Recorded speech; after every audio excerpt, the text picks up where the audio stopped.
Buenas noches todos, Hanzo. We're very happy to be able to have you share with us this very special event to include to provide more clues about the origins of the Chamorro people. You know, normally in an academic event, we'll begin by introducing all the degrees that Dr. Vilar has, which are numerous. He has a PhD in Physical and Biological Anthropology from Binghamton University.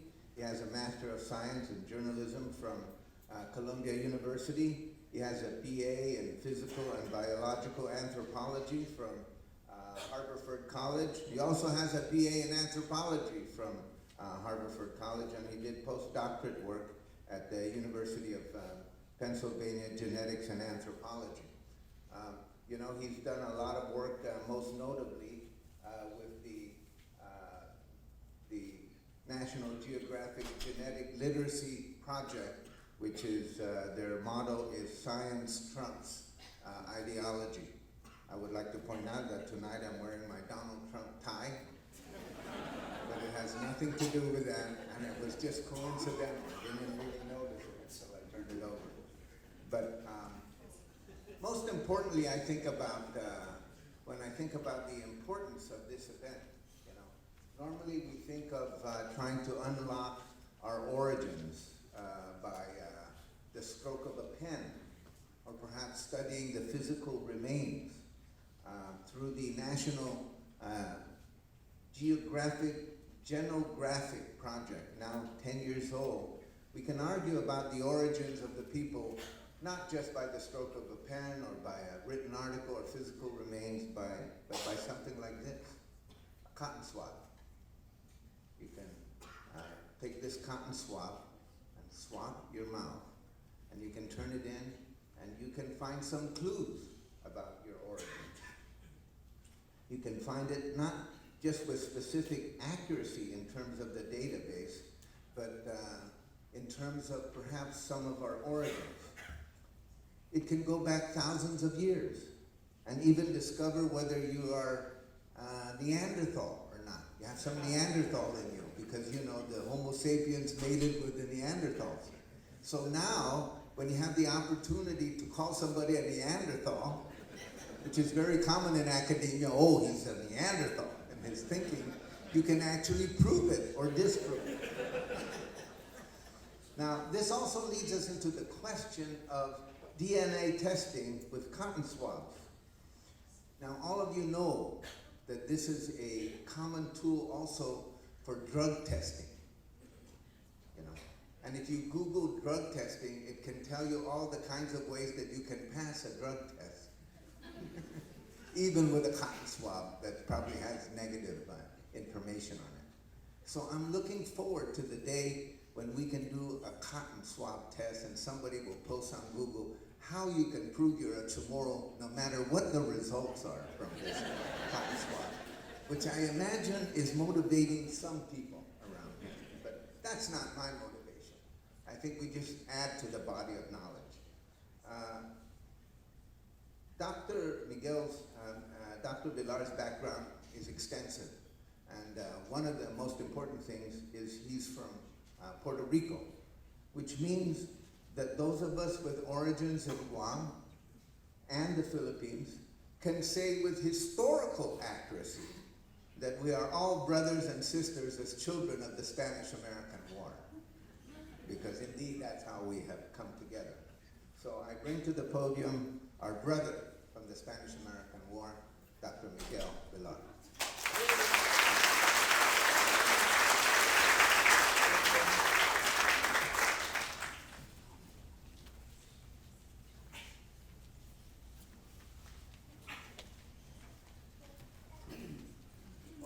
Thank you, Dr. Underwood. Thank you, Jonas, and thank you, everybody.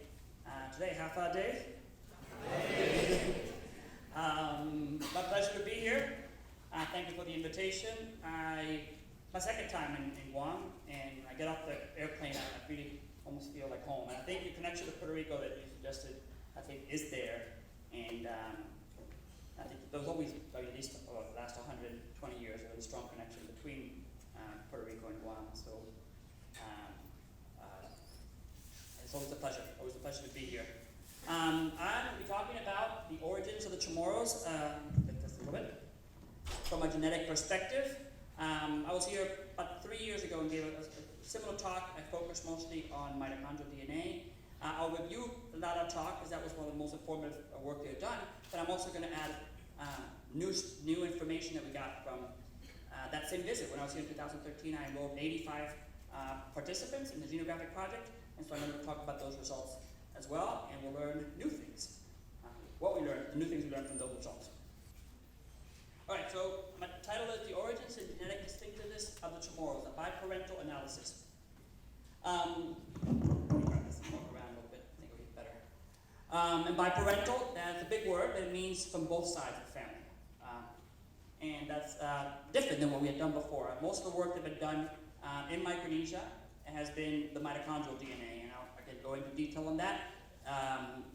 Here we'll talk about mitochondria, we'll talk about the Y-Chromosome DNA, which is the analogous part of the DNA that looks deep at the paternal side.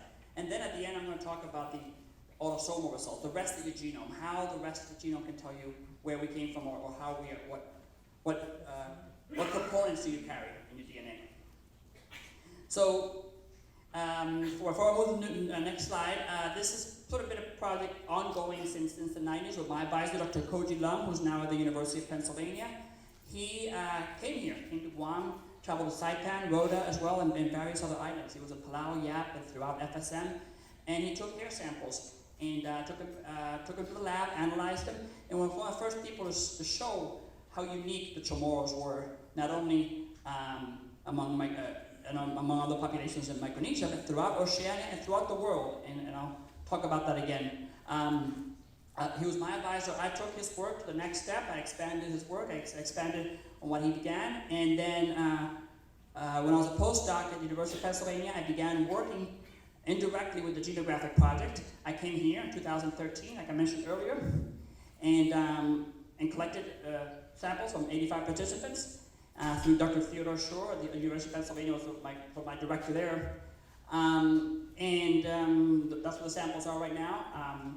We've been working with them off and on for about 2 years.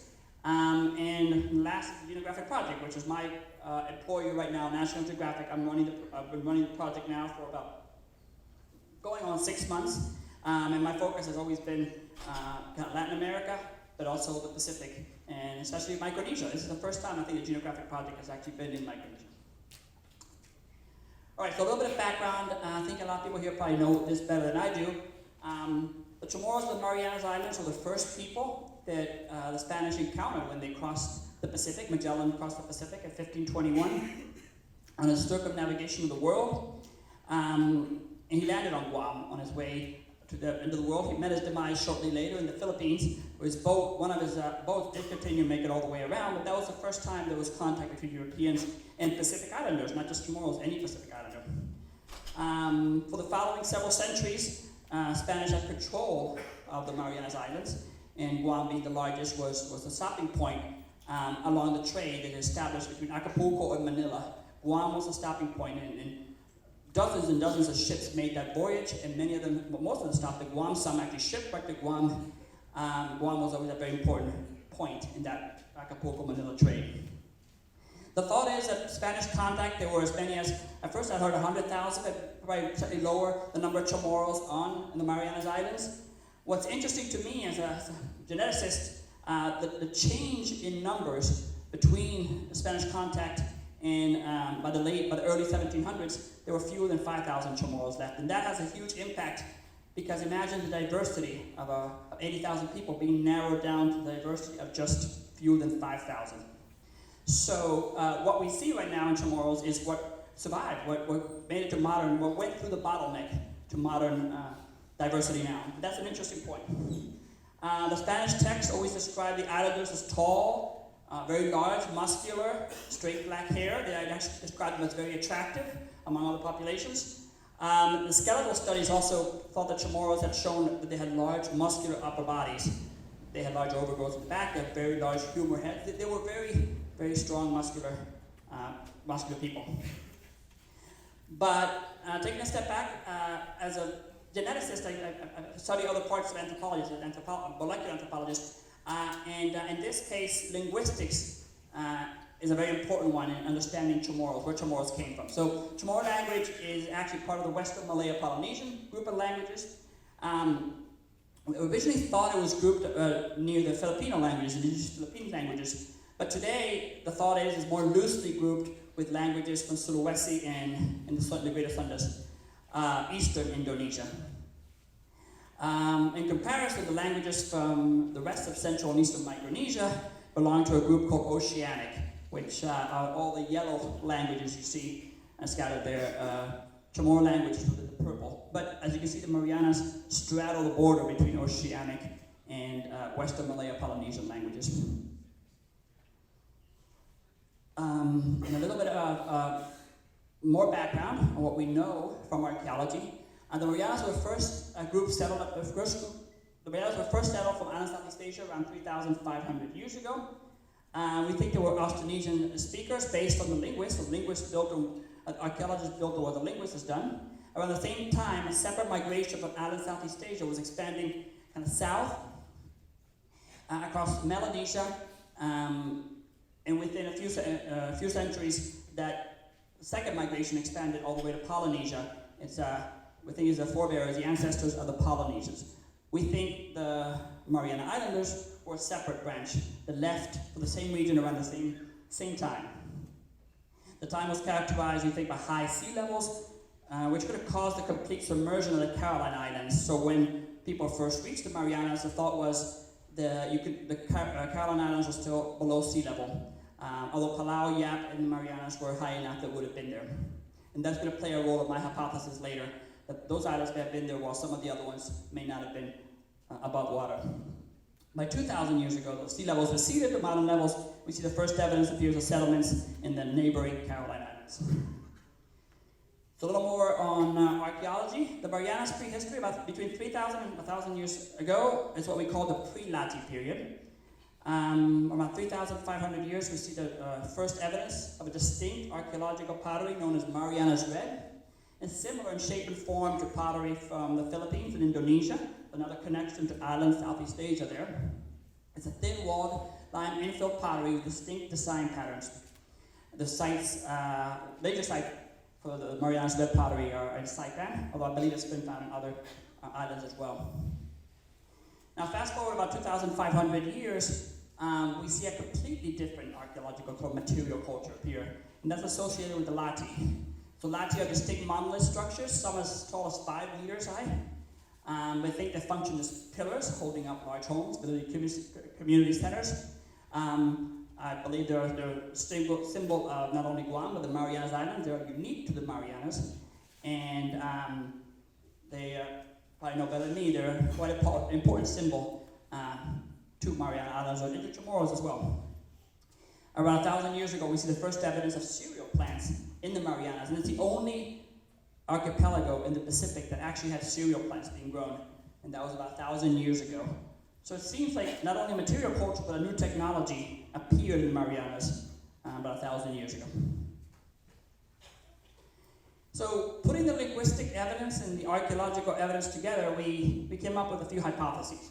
The first one is, in support of the linguistic divisions, modern Chamorros are distinct genetic descendants of the original people that arrived from Island Southeast Asia 3,500 years ago. So that's the first hypothesis. The first people that arrived were the direct ancestors of people living today. Second hypothesis is there was significant gene flow coming from the neighboring Caroline Islands, that would have happened 2,000 years ago at the earliest, because of the fact that they were below sea level before then. And they could have contributed lineages, could have contributed DNA to modern Chamorro gene pool. And the third hypothesis is there's a separate, more recent introduction arriving into the Marianas, also from Island Southeast Asia or elsewhere, that would have brought in these new technologies, the Lati and the rice that were not seen before. So those are the hypotheses we wanted to test with DNA. So the field and laboratory methods that I'm going to go through very quickly are pretty much twofold. The ones began in the 90s and 2000s when we sampled DNA from 122 individuals in the islands of Guam, Saipan, and Rota. Most of them were Chamorros, or there were also Carolinians and Chamorlinians from Saipan. And then in 2013, I came here and presented some of the data, and then went ahead and enrolled 85 new participants from Guam in the National Geographic's Genographic project.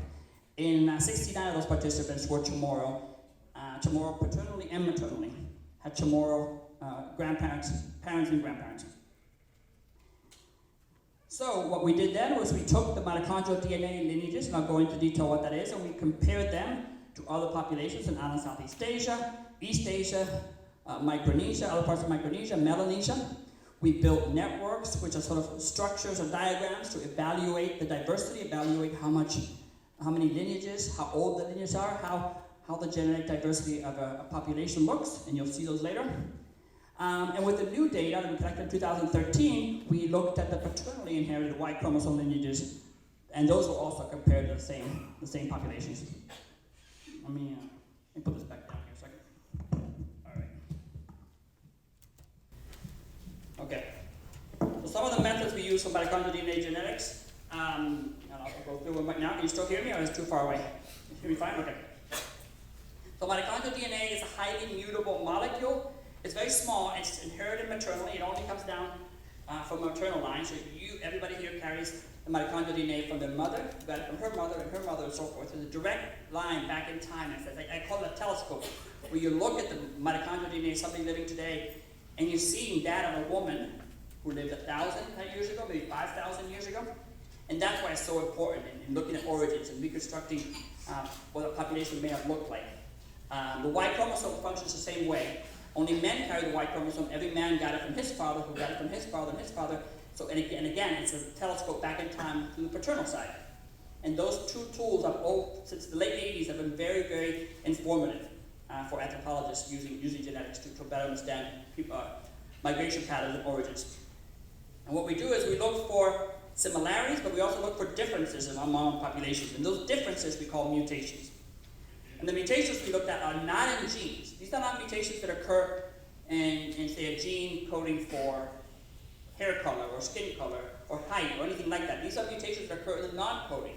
So they occur, they don't change anything about anything physical, but yet they get passed on to the next generation, the next generation, the next generation.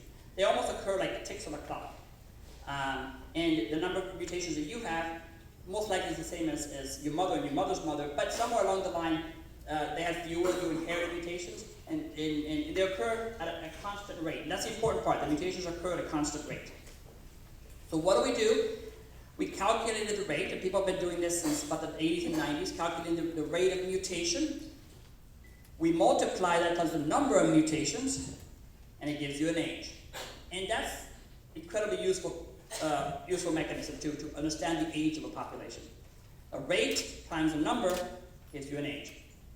And we study, when we study these populations, by putting together groups that share lineage in what we call haplogroups. And some of you who may have heard me talk about this 3 years ago would have remembered me talking about haplogroups. If you read something about anthropological genetics, that's a key word. Everybody talks about haplogroup A, haplogroup B, and so forth.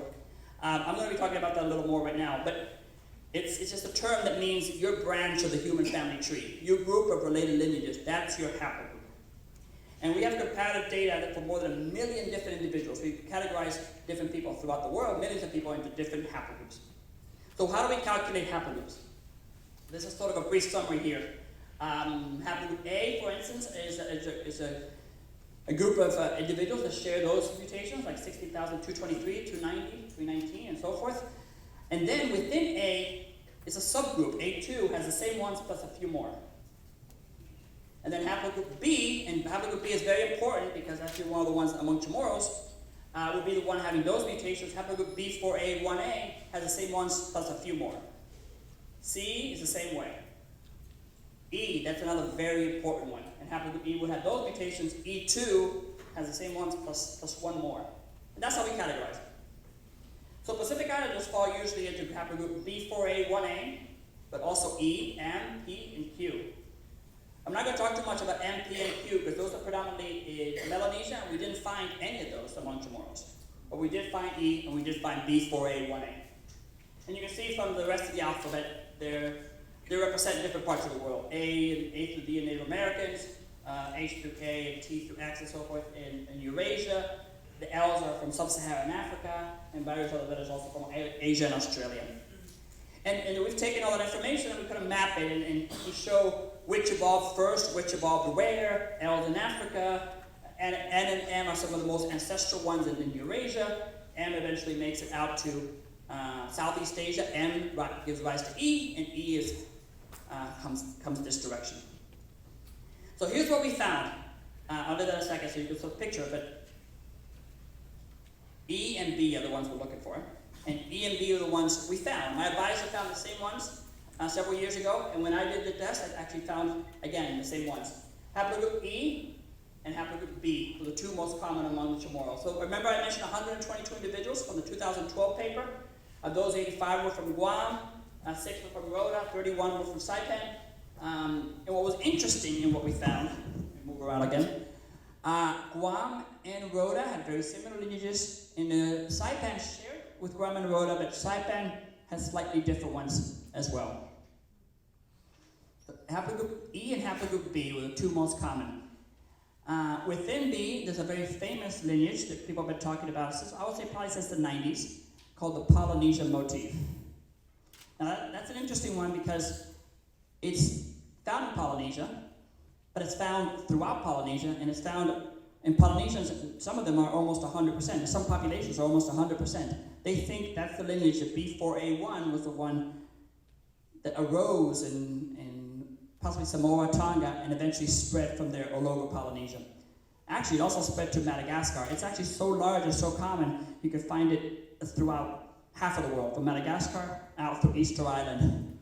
And just about everywhere you find it is associated with Austronesian languages. Those are also spoken within Madagascar, throughout island Southeast Asia. It's also the one most commonly found throughout Polynesia. So, haplogroup B4A1 is associated with Austronesian languages, Chamorro being one of them, right? But Chamorros were much heavier on the E, haplogroup E. Alright, so when I took the same data and I divided it between Guam and Rhoda, I showed that haplogroup E accounted for 89% of Chamorros in Guam and Rhoda, and 11% of those were B. So there were two major haplogroups, 89% E, 11% B. Now in Saipan, we found that it was 49% E and 55% B. Now that was quite different. And the reason you can see is when you divide Saipan into Chamorros, Carolinians, and Chamorlinians, the Carolinians are much higher on haplogroup B, the Polynesian motif, right there. Actually, I've pointed again, it's a very large circle, mostly blue. Why? Because the Carolinians actually are more closely related to Polynesians. And people thought about that because linguistically they are, and this showed it. This showed that Carolinians that repopulated Saipan actually were predominantly the Polynesian motif, and some other related ones.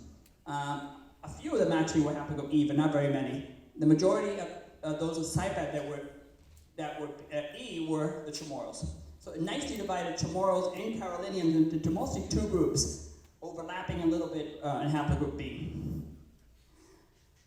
Like I mentioned earlier, Carolinians, we've always thought were more closely related to Polynesians, and Carolinians actually, if you look at some of the islands that my advisor worked in, he was in Chuuk and Pohnpei, he was Ulithi, Wolai, Fais. He had traveled through all those, and about 80% of the lineages he found belonged to the Polynesian motif, that a special branch of haplogroup B. But we're talking more about the Chamorros tonight. So within Chamorros, haplogroup E was the most common. Again, about 89% of Chamorros fall into this group, haplogroup E. And if you dig deeper, it's not just E, it has two branches, E1 and E2.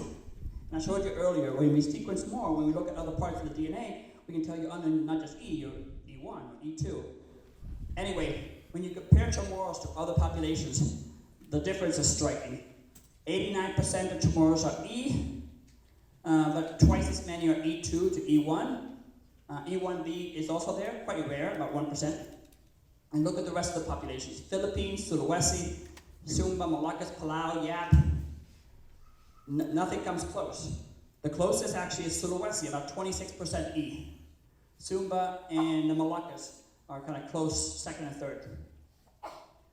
And actually, Sulawesi and Sumba are the only ones that actually have all three versions that Chamorros have as well: E2, E1A, and E1B. Taiwan is quite different. Chamorros and Philippines is very, very different with Chamorros when it comes to haplogroup E. So I mentioned earlier that we find the mutation rate, and we count the number of mutations, we can estimate the age of a population. So we did this with Chamorros for E1 and E2, and those are the numbers we got. So E1 was approximately 2,700 years old, big error bar, give or take 1,200 years. And E2 was about 5,700 years old. So when I found that out, it was like a eureka moment. This matches exactly what the archaeologists have been saying. E2 is a little older, E1 is a little younger, but still, they fall in the same range as the earliest dates of population in the Marianas, 3,500, remember? Same date range. I took a step back and said, well, maybe if I look at all of E, is that possible? That E came up, and then later became E1 and E2. But no, the whole group E is about 10,000 years old, so that's way, way earlier than anybody had been in the Marianas. That actually dates to some time frame back in island Southeast Asia. So that indicated to me that E1 and E2 arose somewhere else and came together most likely to the Marianas, maybe between 2,000 and 5,000 years ago, somewhere around there. 3,500 falls right in the middle of that range. So haplogroup B4, that's the other one we talked about. That's the one that 11% of Chamorros belong to. And that's the one that has a famous Polynesian motif. So those are the numbers for Chamorros, about 11%. About 1% of Chamorros had the Polynesian motif. About 7% belong to something I call the Chamorro motif, and I'll go into that a little bit later.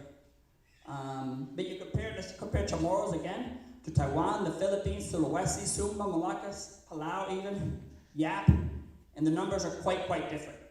Nobody's as low as 11%. First of all, nobody has a Chamorro motif, and I'll explain in a second what that is. Actually, nobody seems to have, this seems to be close to be similar to Chamorros. Again, the closest one number-wise seems to be Sulawesi. In Philippines, it's about 23, Sulawesi about 21%. Sulawesi has the Polynesian motif, Philippines doesn't. So as I saw this, and I saw haplogroup E, Sulawesi keeps on coming up on map. Sulawesi, Eastern Indonesia keeps on coming up as the most similar. But what's interesting to point out, the Chamorro motif is a name I gave to a lineage that is very closely related to the Polynesian motif, but it's one mutation away, the mutation 16,114. And I call it Chamorro motif because it was quite common in Guam and Rota, accounting for about 7% of the Chamorros had it.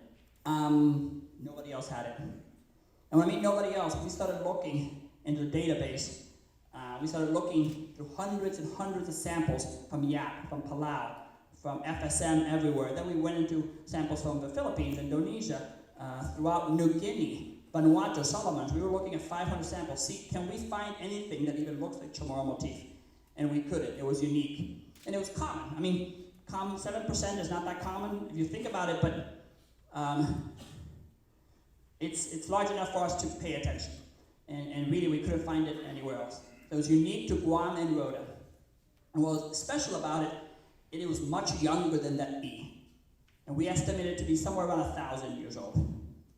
1,000, that kind of rings a bell, right? With the latte and the rice. So we started thinking, could this be a signature of a second wave? As much as it looks younger than the E, where could it be coming from? So genetically, at that point, we weren't sure where to take it. But like I said, we looked for 270 different haplogroup B4A1s looking for Chamorro motif. We couldn't find it. So then we had to go to the ancestor, the Polynesian motif, but all of a sudden, we're back to half of the world. Madagascar through Easter Island, everybody seems to have the Polynesian motif. Now the question is, who has it and maybe also has latte and rice? Well, nobody seems to have latte. Who has rice? Who has something that looks like latte? Who has rice? And that's where we kind of stopped. And that sort of train of thinking. But again, Eastern Indonesia kept on ringing a bell. what I was able to do with the samples then is I did the whole mitochondrial genome. So before it was based on a very tiny part of mitochondria, let's do the whole mitochondrial genome. It takes several weeks of work. Not as expensive as a whole human genome, but still, it's more time consuming. But we really wanted to find out more about where the E's, but also the B's were coming from. And here I show the structure of haplogroup E1, which when we did the complete genome, we found out it was E1A2, a specific branch of E1, and it was E2A. And what struck me interesting here is that when I did all the Chamorros, and I did neighboring populations that also had E1A or E2A, they never overlapped. However, the Chamorros always had the core. The Chamorro sample was always found in the root, in the original, the one in the middle, the center, the one that gave ancestry to everybody else. Now, that doesn't mean to me that people from Sulawesi or Philippines came from the Chamorros, but it means that most likely they left when it was when they had just arose, when that lineage had just formed. Interestingly, around 2008, or the same time that I was doing all this work in graduate school, somebody published a paper, a group led by Suarez, about haplogroup diversity in Indonesia. And he found that E1A and E2A originate in eastern Indonesia. And he has maps, he shows frequency, northern Sulawesi, and the Moluccas seem to be the home for those two, E1A and E2A. And they gave the date range about between 5,000 and 8,000 years old for those. So again, before the Chamorros would have left, but not that much. We're not talking 20,000, we're talking 5,000 to 8,000. So that again was a eureka moment. We've been porting to eastern Indonesia, now this supports my theory. And again, B4A, the Chamorro motif, seemed to be younger, seemed to be possibly a new migration. So that was the end of that paper, back in 2012. We found the genetics supported linguistics and archaeological data in Chamorro origin in island Southeast Asia, most likely eastern Indonesia. Again, I go back to Sulawesi and the Moluccas Islands that are just kind of east and north of Sulawesi. E1 and E2 came to the Marianas early, maybe 3,500 years ago, and they reached a high frequency through genetic drift.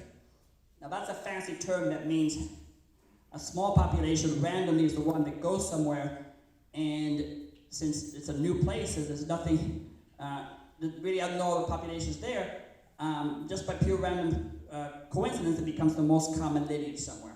Isolation would have done the same thing. The Chamorros reached there, there was then nobody else there, nobody else nearby even for another 1,500 years. They would have grown, they would have not gotten any other lineage coming in, and they would have grown in isolation and flourished as E1 and E2. We found a link between Saipan and the Caroline Islands, which is supported by historical evidence of repopulation of the Caroline Islands, Saipan from the Caroline Islands. So we saw that genetically as well. And we did not see that at all in Guam and Rota.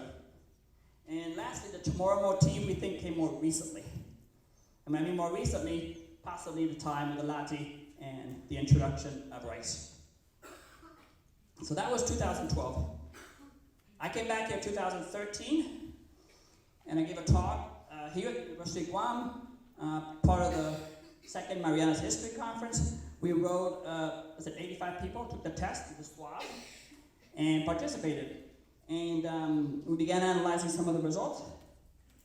They participated on the Genographic 2.0 kit, which is the slightly more advanced kit that launched in 2012. So we came in with this project at the right time. We were able to do more now as of 2012. Even more now, in 2015, we launched 2.5 in a sense, Genographic 2.0 next generation. But anyway, this is all done in 2013, 2014, so it's Geno 2.0. But anyway, we enrolled 85 participants, 65 of them were Chamorro or Chamorlinian, and 42 of them were men. So with the men, we can now look at the Y-chromosome. I mentioned the Y-chromosome is inherited the same way as mitochondrial DNA, but through the father's side. Men carry the Y-chromosome. Since women don't have any, every man must have gotten it from his father, from his father, from his father, from his father, and again, a telescope back in time looking at the paternal line. So I talked to my friend Frank Camacho, participated that day, and these are some of the things we learned about his results. So this is what you would get if you participated on the Geographic project through our website. You purchase a kit, you can learn about your deep maternal lineage. So Dr. Camacho was haplogroup B4A 1A1. He was actually the Polynesian motif. But he actually explained to me it's because his mother is from Saipan and she has Carolinian blood. So it makes sense. He has a maternal line from the Caroline Islands, so he happens to be not the Chamorro motif, but the Polynesian motif. If you go on the website, you'll see some of these maps. We've constructed a couple hundred different maps, so it doesn't match everybody's ultimate haplogroup, but it comes pretty close. So that one is what it looks like if you had the Polynesian motif. Again, all the way spreading from Madagascar to Easter Island, like I mentioned. Now we looked at his Y chromosome. He belonged to a different group, haplogroup O1. Now O1 we know originates in continental Asia, and one branch, OP164, we think migrated through Island Southeast Asia to reach Guam. And I'll go into that a little more later. But anyway, one other thing we do with this test now is that we look at your DNA, the rest of your chromosomes called the autosomes, and we can break it down into your geographical components, your biogeographical. How much you carry that's Southeast Asian, that's Northeast Asian, say, that's Oceania, that's European.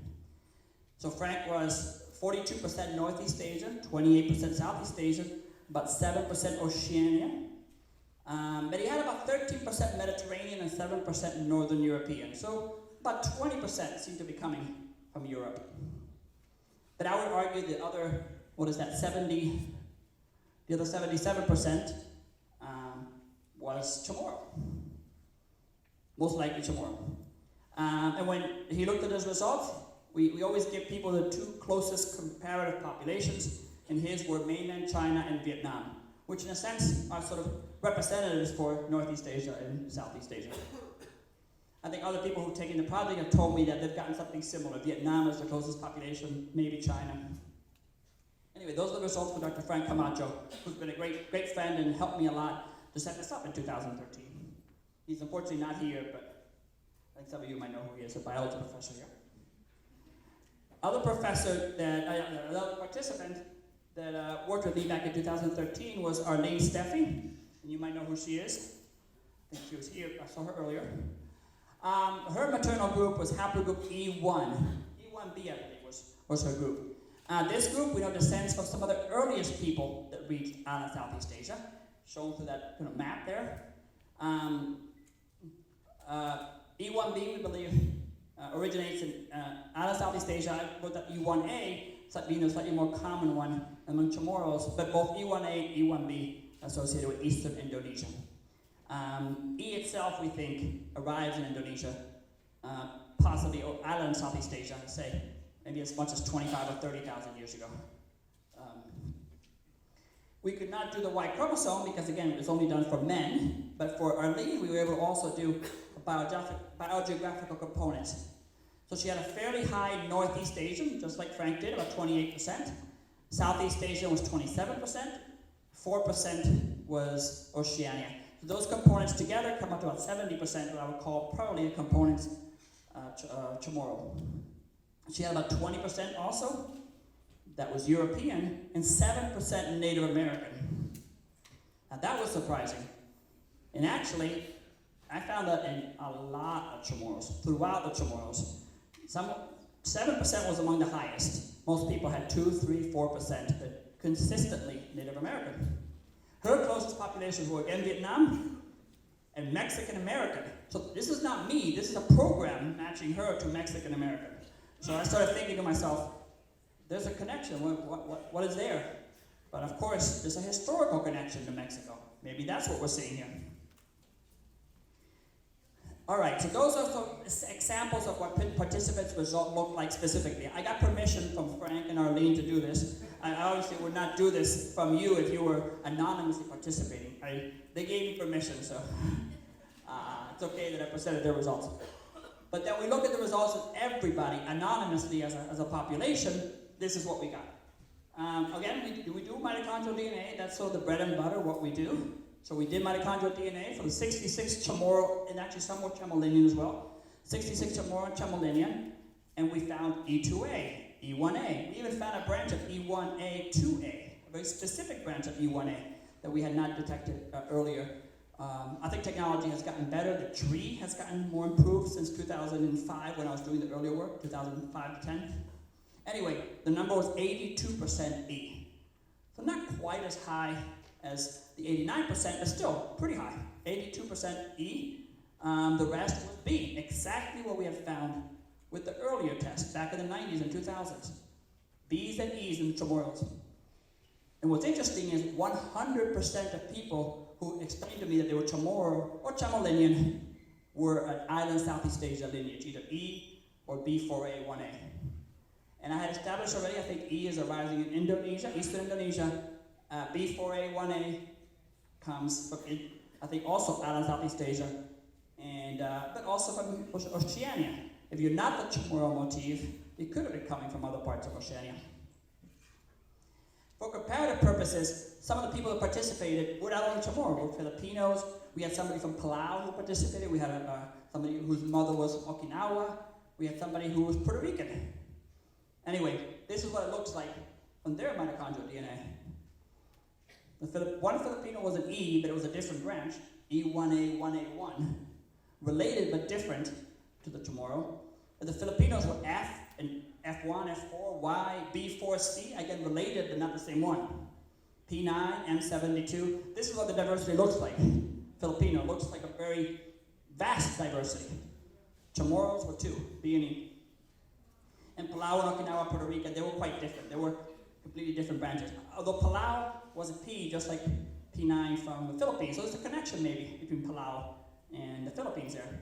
But D is a completely different lineage from Japan. And C is a Native American one from Puerto Rico. So completely different haplogroups. If you said you were Chamorro or Chamorlinian, you were E or B. If you're Filipino, you were vast different ones. Anyway, confirms what we had suspected. The Chamorros were quite different to other populations. And that was the mitochondrial DNA. But now the new stuff is the Y-Chromosome DNA that we have presented. So the Y-Chromosome DNA, there were 42 men that were Chamorro of origin, out of about 50, a little more than 50 men that participated. Out of the 85, we had about 51 or 52 participated. And 42 of them were Chamorro paternally from the father's side. What we found, that predominantly belonged to haplogroup O1 and O2.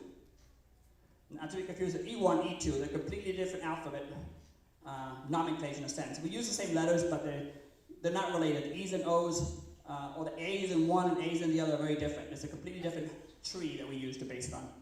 Anyway, O1 and O2, the most common, there was a K. K is very ancient lineage. Very rare, very ancient. D, and then there was I, J, and R. And I, J, and R are typical European lineages. So that wasn't surprising. We had found the mitochondrial DNA was 100% coming from island Southeast Asia, while about 16% of the Chamorro Y chromosomes came from Europe. Now, why would that be? Well, 250 years of Spanish colonization, there were bound to be men, mostly men, that were coming over and mixing with most likely Chamorro women. And they were bringing the Y chromosomes, they were not bringing the mitochondrial DNA. Well, they would have brought it, but it would have died. It would have gone anywhere, because it only gets passed on to the women. So that's where we think that's coming from. What was interesting is that the most common one among Chamorros was O1P164. And that accounted to, I think that was about just under 50% of Chamorros had that. So about 40-something percent were O1P164. So let's keep that in mind for a second. But then we looked at the Filipinos. Of the 9 Filipinos, there were 5 that were men. 3 of them were O1, 2 of them were C1, completely different, something we don't see in Chamorros. But anyway, that O1 was the same. So then I started thinking to myself, well, here maybe we found, people have talked about there being a connection between Chamorros and Filipinos, maybe it's the Y chromosome. It seems like it is. But then wait a second. The Filipinos we knew also came over during the Spanish colonization time. They were being brought over to work in Marianas. Could this be historic, or is it prehistoric? We were looking for a possible connection with island Southeast Asia prehistorically, So Philippines is part of Southeast Asia, but Philippines would have also influenced historically. So it's hard to tell that apart, and that's why I stopped for a second. Is the link between the Chamorro and the Filipino lineages, the O1, P164, is that prehistoric or historic? Now here's what I think. Y-DNA haplogroup O1, P164. So it's 20 Chamorros out of 42, so about 48%. And they were quite diverse. They were not just one specific lineage carbon copied on every single Chamorro. They actually were the same branch, but they were different. When you have variation, that means you have depth, you have age. Something has been somewhere a long enough time to acquire mutations. That was the first clue. It's also found in, 8 different surnames. So why are surnames important when we're looking at Y chromosome? Well, because Y chromosome gets passed on from the father to the son, grandfather to father to son, exactly the same way as your last name does, for the most part. I mean, I think some cultures don't do it, but I think currently that's the way it's done here in the Marianas. It's done in a lot of the Western world. It's commonly practiced that the surname came from your father, who got it from his father, who got it from his father, who got it from his father. The same thing as Y chromosome DNA. So it's interesting. 8 different surnames were belonging to the O1 P164. We saw Frank Camacho was one of them, right? But also Reyes, Molani, Cepeda, Sablan, Algon, Flores, Martinez. These were all last names associated with O1 P164. That again indicates that it's very diverse. Very diverse. There were 3 Filipinos. There were also O1 P64. They were also quite diverse. And they all had distinct surnames, none that match the surnames we have here. Of course, matching surnames is not the key. We're not going to say, oh, you have a different surname, you can't be related. Oh, try to be more scientific than that, right? But yet, that's an indication of disrelation. But best indication for me is diversity. When you see a lot of diversity, it means it's old, most likely prehistoric. So given the diversity of surnames, we think it's an old and prehistoric connection to the Chamorros. So further analysis will show that. We have to start dating, timing the Y chromosome. And I began doing that, but I didn't have enough to present just yet. I think once we start calculating the age of P164, the Chamorros as opposed to P164 in the Philippines, then we might have a better answer to that. I believe they're not related, they're distantly related, not closely related, but I'll come back and report that next time, I hope. Anyway, but previous academic papers show that P164 originated in China. So we're not talking out in Southeast Asia, we're talking China. And actually it's high frequency in Taiwan. We already know it's in the Philippines, and Indonesia as well. And so others have postulated that P164 spread with the hypothesis of the outer Taiwan, the Austronesian languages. So although my mitochondrial DNA wasn't following directly the out of Taiwan expansion, the Austronesian expansion, we think the origin was Eastern Indonesia, which doesn't contradict it, but it wasn't following that path. Well, this one seems to follow that path. Origin of mainland Asia and high frequency in Taiwan, Philippines, Indonesia, and then go up towards the Marianas. We found out a few other O1s, O1F18, O1F742, and the fact that they were rare, they only occurred one time each, they may be part of the O1 group coming from the Philippines historically. But again, we'll have to compare to more lineages in the Philippines to say that. So I'm not saying that the O1s are not historic, but I think this O1 P164 is prehistoric, I believe. So we looked at other Y DNA lineages. We found O2 was pretty common. Accounted for 9 people, 9 Chamorros. Some of them were F140, F3288. Both of those associated with the last name Cruz, which was interesting. So different lineages have the same last name, as opposed to the same lineage have 8 different last names for O1. But anyway, previous papers have suggested that O2 originates in mainland Southeast Asia. So not mainland East Asia, not China, but possibly more towards the Vietnam, Thailand, Laos, Cambodia area. And the migration would have come that way, possibly through Western Indonesia.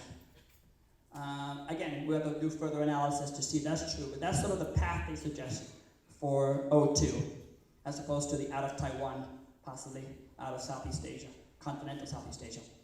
And I mentioned there was one person who was haplogroup K, the Chamorro. Now K is extremely rare because it's so ancient. It's sort of the grandfather line to dozens of others, including most of the European ones come from K, and everything after K in the alphabet comes from K. So half the alphabet. Actually, they're pretty smart with the Y-DNA. It's very alphabetical. A is in Africa, B is in Africa, C is the first one that leaves Africa, D, E, like that. So O is in Asia, K is sort of the grandfather to L through Z, or L, I think through T. T is the last way used. So K is ancient. But K, about 45,000 years old, is rare, but it actually occurs in some in rare populations throughout Indonesia. And a paper just came out about 2 years ago trying to trace all the different branches of K in Indonesia. So again, that's what we think K may have come from, somewhere in Indonesia. So what we can also do with the new test was the biogeographical components. Remember I showed you from Frank and Arlene the various Northeast Asian, Southeast Asian components and so forth? So I did that for all of the Chamorros put together. And we found about Chamorros on average were about 43% Northeast Asian, 29% Southeast, about 4% Oceania. So those put together, I consider show the Chamorro ancestry. They had some Mediterranean, Northern European, and Southwest Asia. Southwest Asia is Middle East. Also kind of one of the progenitors to lineages in Europe. So most Europeans carry some Southwest Asia.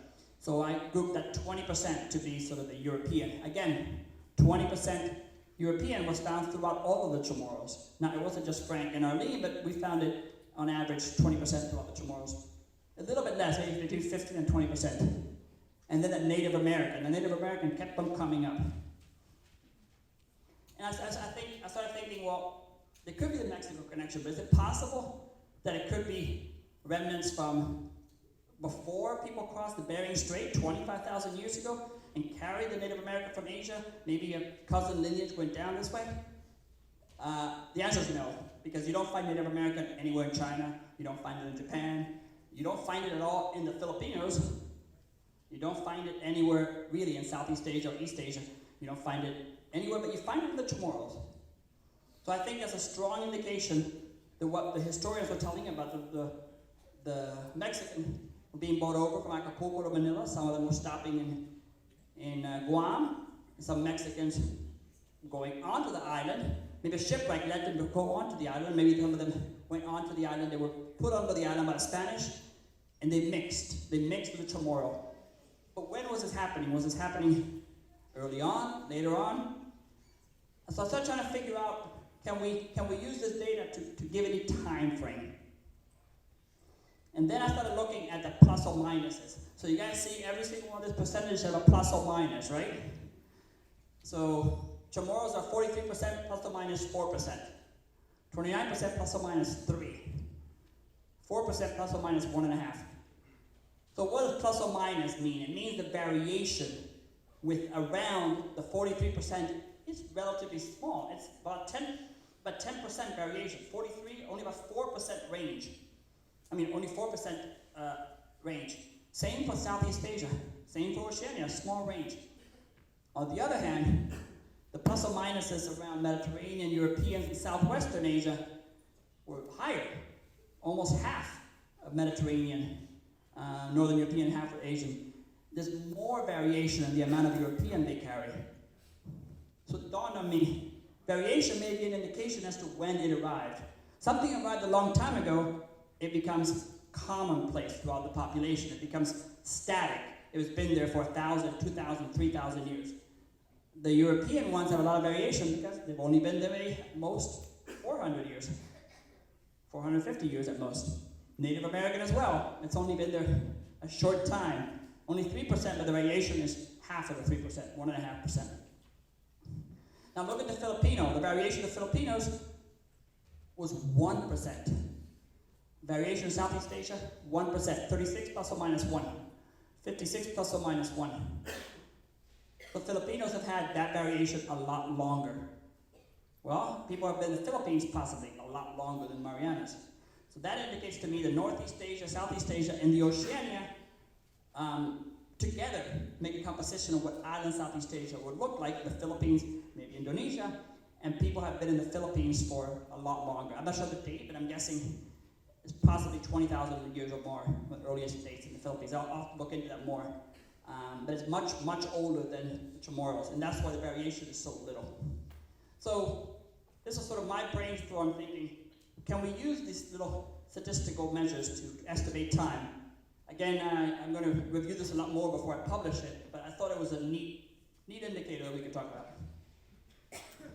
The ratio of Northeast Asia, Southeast Asian, Chamorros, and Filipinos was about the same, although the standard deviation was much higher. The variation was much higher than Chamorros because the Chamorros are a much younger population than the Filipinos. And the variation in Europeans and Native Americans is much higher because they've been there for a much shorter time. So those are the conclusions I was able to make from that. So in conclusion for the whole study, well, it's not 100% complete, but we've gotten pretty far. Mitochondrial DNA supports what we saw in 2012. 100% of lineages we think come from island Southeast Asia, likely Eastern Indonesia. And we saw that mitochondrial DNA signature was unique for the Chamorros, very different to other populations. Y-DNA suggests a strong connection to island Southeast Asia, but supports a proposed linguistic out-of-Taiwan hypothesis, I believe. And the diversity of the chromosome of Y-chromosome Chamorros, majority of lineages are prehistoric. About 60 or 70% of Y-chromosome lineages we believe are prehistoric. It could be higher. I do need to do a little more analysis of that P164. And I think the historic ones are probably coming from Europe, or almost certainly from Europe. I did not see any Native American Y chromosomes, but that may be an analysis going back to Mexico. Mexico, again, a mestizo population that would have formed in Mexico was probably European paternal, Native American maternal. So we probably would not see very Native American Y chromosomes coming over, although people still carry about 3 or 4%. We do suspect that we'll see Filipinos, and I think some of those O1s that were not the P164 may be Filipino. So again, the biogeographical component supports a theory of origin in island Southeast Asia with recent admixture in Europe across all Chamorros. Some had as 15, some had more than 20, but about 15 to 20% European, and a surprising Native American admixture, likely coming from Mexican workers arriving and integrating into the Marianas during Spanish colonization. Now I found that kind of interesting. I carry about 3% Native American. In Puerto Rico that's quite low, but my grandparent level, only one of my grandparents was in Puerto Rico. The rest came from Europe and North America. So interesting, the Chamorros, many Chamorros carry much more Native American, now more than 10,000 miles away. So that was a neat discovery with this project. Anyway, that's a summary, that's all I have. Thank you very much, appreciate it.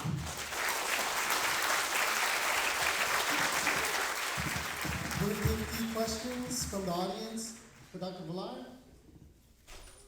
Thank you. I have 2 questions. Okay. So there were 3 haplogroups E. 3 E1, E2, and E.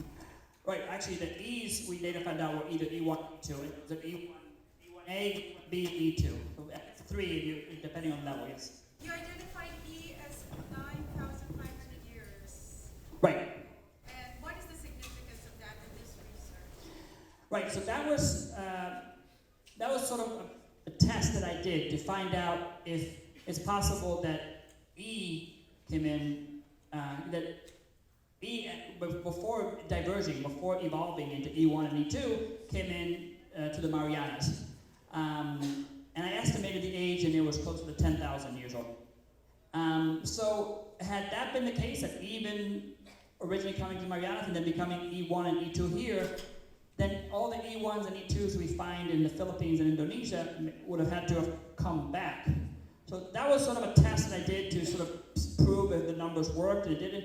And it just proved to me that that no, E1 must have evolved somewhere else. And that I was doing that math shortly before that paper came out in 2008 that said E1A and E2A both arose in eastern Indonesia, they think, between 5,000 and 8,000 years ago. So the fact that I calculated E to be about 10,000 years old was right on the money. It was before 10,000, it was just E. Somewhere between 5,000 and 10,000 evolved into E1 and E2. And then those are the ones that later came as E1 and E2 to the Marianas. And the other question is the Chamorro motif. Right. And you consider it 1,000 years old. It's young. Yes. And you think of identifying it to the latte period, latte and rice. Were you saying it could have been a new migration, or do you think it could have just arisen on the island itself? Well, the B couldn't have arisen from the E. They're completely different branches. So if I'm saying the E came first, the B must have come. If B could have come at the same time and we just don't see it, that is possible. One thought was that B could have come early with E, and the diversity was completely lost, just randomly down to just one type, the Chamorro motif. All the other Bs disappeared, possibly during Spanish colonization. That's one possibility. I think that bottleneck that we saw during Spanish colonization altered the genetic composition. So one thing we could do was start working with archaeologists and do ancient DNA and see if we see a B pre-Lati, then that will throw my theory out the window.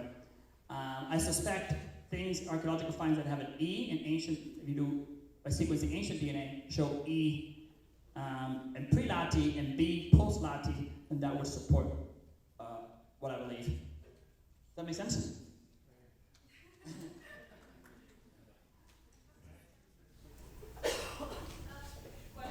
Thank you so much for coming to Guam and University of Guam and sharing your research. Thank you very much. Very simple question. If we wanted to figure out our lineage, you mentioned a website that we can go to. Can you go ahead and restate that? Right. So, Genographic.com, www.Genographic, Genographic. So like geographic with an N in the middle, Genographic.com. And so that actually is those results I showed you from Frank Camacho and Arlene Steffi, those I downloaded directly from the website, and those are the results we'll see when they go in. But it's also a place where you could go and purchase the kit yourself. So. How much is the kit? Just for the It goes for $150. Yeah, it's expensive. The majority of that goes to the testing, laboratory costs. But there is a student discount.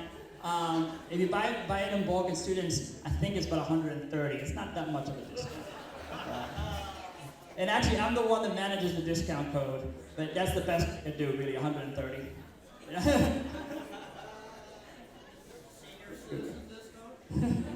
That we don't have. If you tell me you're a student, then that's good enough. Student of life, and absolutely. You were able to do your studies with just a sampling of around 80 to 100 people, was it? Right, so the original study we started in the 90s was about 122. This one that we did was 85, and actually I think only 66 of them were Chamorro. Some of them didn't work, 69 were Chamorro, some of them didn't give me results the first time, so I actually only covered 66 here of those, 3 of them. So that's a small data set by any measure. It's quite small, absolutely. What's most interesting to me is that what we were finding in the 90s, and then I did it again in 2000 when I was in graduate school, and then I did it again as part of Geographic, we're seeing the exact same lineages and the exact same percentages. So I'm not sure what a good sample size, usually for a population this size, maybe 200, 300. After that, you start finding the same things over and over and over again. So if you count what we did in the 90s and 2000s and then what I did now, you're somewhere close to 200. I would say that's a comfortable size, but we could always do more. We could always do more. Yeah, that was going to be my question. If it was expanded, how much more do you think you could learn from, let's say, testing 200 more people? We could learn more. I think Genealogical, if we went into, for instance, we wanted to study the Y chromosome more and went into some last names that we had not seen, we may be able to discover other Y chromosome, because that's actually only 42 Y chromosome lineages, so that's even less. So I think the Y chromosome we would have to investigate more. I was in Saipan 3 days ago, and I presented preliminary data, not the complete stuff, and they even said, well, you only have 30 from Saipan, and this woman, we have 0 from Tinian. So we actually have done almost no work in the Northern Marianas. So that will definitely be another direction to expand and go there and compare all the islands up and down. We did a little bit of that in the 2012 paper, but we definitely need to do that. And I was in Palau last week for a few days working with a new student of my Baista Koji Lung, who's Palauan, and she was beginning to do similar work like this in Palau. So that'll be another great comparative population for Western Micronesia as well. I have a question. Thank you so much for being here. It's really interesting work that you're doing. I wanted, if you can, to talk some more about any future work that you'll be doing with the autosomal variation within Chamorros, how it relates with the genetic bottlenecks, how does that figure in with the mutation rates between mitochondrial genome with the autosomal genome, and what kind of work you're planning with that information. I mean, we have a very distinct population here. We have higher incidence of certain types of diseases. Right. Those are autosomal diseases, right? So Yeah. it would be interesting to see what kind of information you can find through this kind of project that can be translated into medical and genealogical work here in Guam. Yeah, that's a very good question. So historically, National Geographic has been kind of avoiding doing genetics medically. So I came to sort of present mostly the non-medical, the ancestry informative markers.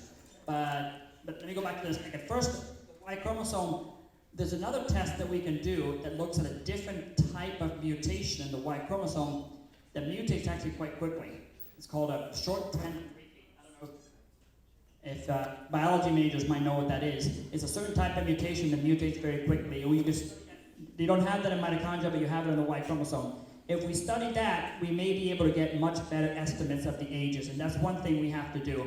And we began doing it at the University of Pennsylvania, but the genochip doesn't do that. The genochip only looks at single mutations. It doesn't look at this other type called a repeat. Once we do the short tandem repeats, I think we'll get a good estimate of the ages of the Y chromosome. So that's another thing that we still have to do, hopefully in the next several months. But as far as medical work, actually, some of the work that we began when we were doing the complete genomes back in the 2000s was through a project looking at Guamanian ALS and PD and trying to find the mitochondrial origin of that disease. We published that, I believe, in 2009 or 2010. And I was a co-author on that. And we did see some connections, but it wasn't something set in stone. So we strongly feel you're right. It may have to be autosomal. We may have to go deeper, not the mitochondria, to find the disease. So technology is getting much, much better. The data you saw here is based on about 150,000 mutations. The new test that we just launched in 2015 looks at 750,000 mutations. The prices to do 30 million mutations are going to be about the same, about $100, $110 a sample. It's going to be probably that price by next year. And then complete genomes, which is what they first did in the year 2001. It cost them several $1 billion to do it. They think by 2019 it'll probably be $100. So once we do that, we're going to have the complete genome for the same price as doing this kind of test. And I think that's going to be where we start discovering more things. We did the genome, but we did the genome of one person from Britain back then. We've done several since then. I don't know of any complete genomes done at Chamorros, but I think that's what we're going to look for those. And outside, if I take my National Geographic hat off as a researcher, I do want to move in that direction as well. So I'm kind of struggling in both directions. Stick with ancestry, but also the technology is getting so better that we can do medical stuff much, much more cheaply and efficiently too. So I think that's the way to go too, yes. All right, long answer, yeah. Thank you. Sure. One more question from the audience?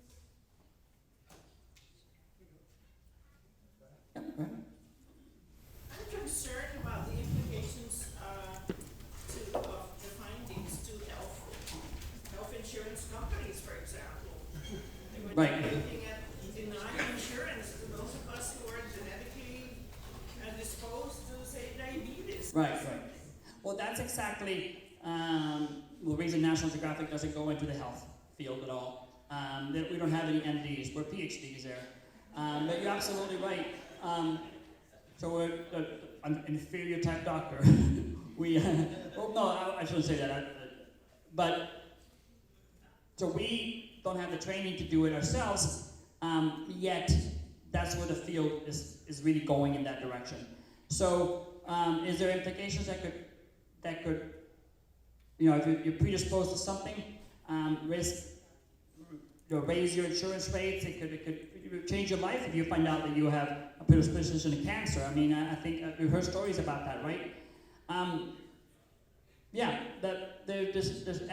There's ethical boards. There's in the government debating this right now. The technology is there, but whether or not we should is not quite there yet. So I think at this point we're not going any further. That's why everything I did here is not genes, it's not medical, it's strictly ancestral. It's the part of the genome that doesn't tell you anything about any disease. It just tells you about your ancestry.